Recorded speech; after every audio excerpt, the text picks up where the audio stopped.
Livro Herdeiros do Novo Mundo, de André Luiz Ruiz, pelo Espírito Lúcio, capítulo 44. Herdeiros do Novo Mundo. Sob os auspícios de Bezerra, os amigos espirituais puderam vislumbrar o panorama penoso que espera pelos herdeiros do mundo novo, no orbe inferior, para onde serão enviados os alunos reprovados no exame final deste período da escola. Todavia, com as lições deixadas por Jesus, devidamente meditadas e colocadas em ação, todos podemos ainda nos candidatar a sermos herdeiros do novo mundo, aquele no qual a terra vai sendo transformada pela modificação de seus moradores. Todo este processo, previsto há milhares de séculos, vai sendo cumprido rigorosamente pelas inteligências superiores, que têm a função de serem auxiliares de Deus no cumprimento da sua vontade.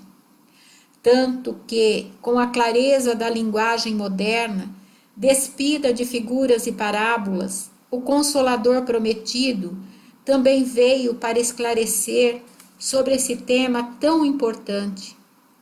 Por isso, queridos leitores, medite nos ensinamentos espirituais contidos no capítulo 18 da obra A Gênese, de Allan Kardec, aqui parcialmente transcritos e repetidos, como em Despedindo-se da Terra, a fim de que sua compreensão se amplie e que, com base nisso, seus esforços como trabalhador do bem se multipliquem.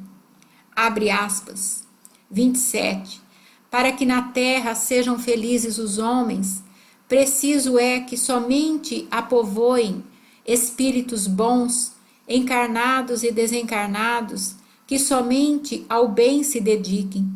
Havendo chegado o tempo, grande emigração se verifica dos que a habitam, a dos que praticam o mal pelo mal, ainda não tocados pelo sentimento do bem, os quais, já não sendo dignos do planeta transformado, serão excluídos, porque senão lhes ocasionariam de novo perturbação e confusão e constituiriam obstáculo ao progresso.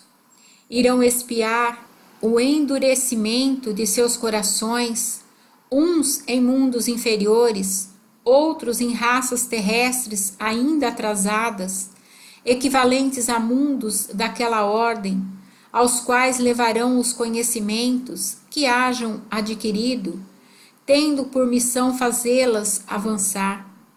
Substituí-los-ão espíritos melhores, que farão reinem em seu seio a justiça, a paz e a fraternidade. A terra, no dizer dos espíritos, não terá de transformar-se por meio de um cataclismo que aniquile de súbito uma geração. A atual desaparecerá gradualmente e a nova lhe sucederá do mesmo modo, sem que haja mudança alguma na ordem natural das coisas. Tudo, pois, se processará exteriormente, como soe acontecer, como a única, mas capital diferença de que uma parte dos espíritos que encarnavam na terra aí não mais tornarão a encarnar. Em cada criança que nascer, em vez de um espírito atrasado e inclinado ao mal, que antes nela encarnaria, virá um espírito mais adiantado e propenso ao bem. Muito menos, pois se trata de uma nova geração corpórea do que de uma nova geração de espíritos. Sem dúvida, neste sentido é que Jesus entendia as coisas quando declarava: digo-vos em verdade que esta geração não passará sem que estes fatos tenham ocorrido. Assim, decepcionados ficarão os que esperarem ver a transformação operar-se por efeitos sobrenaturais e maravilhosos. A época atual é de transição, confunde-se os elementos das duas gerações. Colocados no ponto intermédio, assistimos à partida de uma e à chegada da outra, já se assinalando cada uma no mundo pelos caracteres que lhes são peculiares.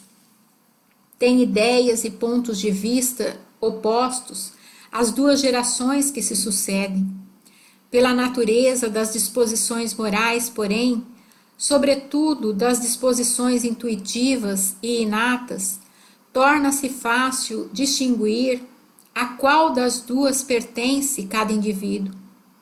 Cabendo-lhe fundar a era do progresso moral, a nova geração se distingue por inteligência e razão, geralmente precoces, juntas ao sentimento inato do bem e às crenças espiritualistas, o que constitui sinal indubitável de certo grau de adiantamento anterior.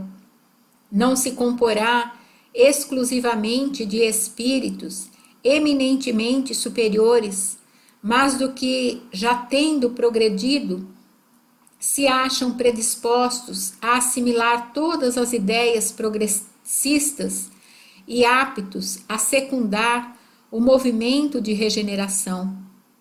O que, ao contrário, distingue os espíritos atrasados é, em primeiro lugar, a revolta contra Deus, por se negarem a reconhecer qualquer poder superior aos poderes humanos, a propensão instintiva para as paixões degradantes, para os sentimentos antifraternos de egoísmo, de orgulho, de inveja, de ciúme, enfim, o apego a tudo o que é material, sensualidade, a cupidez, a avareza. Desses vícios é que a terra tem que ser expurgada pelo afastamento dos que se obstinam em não emendar-se, porque são incompatíveis com o reinado da fraternidade e porque o contato com eles constituirá sempre um sofrimento para os homens de bem. Quando a terra se achar livre deles, os homens caminharão sem óbices para o futuro melhor que lhes está reservado, mesmo neste mundo, por prêmio de seus esforços e de sua perseverança, enquanto esperam que uma depuração mais completa lhes abra o acesso aos mundos superiores.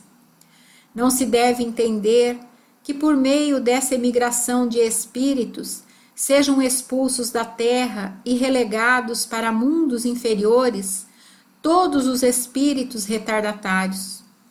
Muitos, ao contrário, aí voltarão, porquanto muitos há que o são porque cederam ao arrastamento das circunstâncias e do exemplo. Nesses, a casca é pior do que o cerne. Uma vez subtraídos à influência da matéria e dos prejuízos do mundo corporal, eles, em sua maioria, verão as coisas de maneira inteiramente diversa daquela porque as viam quando em vida, conforme os múltiplos casos que conhecemos. Para isso, tem a auxiliá-los espíritos benévolos que por eles se interessam e se dão pressa em esclarecê-los e em lhes mostrar quão falso era o caminho que seguiam. Nós mesmos, pelas nossas preces e exortações, podemos concorrer para que eles se melhorem, visto que entre mortos e vivos há perpétua solidariedade. É muito simples o modo por que se opera a transformação, sendo, como se vê, todo ele de ordem moral, sem se afastar em nada das leis da natureza. A regeneração da humanidade, portanto, não exige absolutamente a renovação integral dos espíritos. Basta uma modificação em suas disposições morais. Essa modificação se opera em todos quantos lhe estão predispostos, desde que sejam subtraídos à influência perniciosa do mundo. Assim, nem sempre os que voltam são outros espíritos, são, com frequência, os mesmos espíritos, mas pensando e sentindo de outra maneira. Quando insulado e individual, esse melhoramento passa despercebido e nenhuma influência ostensiva alcança sobre o mundo. Muito outro é o efeito quando a melhora se produz simultaneamente sobre grandes massas, porque então, conforme as proporções que assuma numa geração, pode modificar profundamente as ideias de um povo ou de uma raça. É o que quase sempre se nota depois dos grandes choques que dizimam as populações. Os flagelos destruidores apenas destroem corpos, não atingem o espírito, ativam o movimento de vai e vem entre o mundo corporal e o mundo espiritual, e por conseguinte, o movimento progressivo dos espíritos encarnados e desencarnados. É de notar-se que em todas as épocas da história, as grandes crises sociais se seguiu uma era de progresso.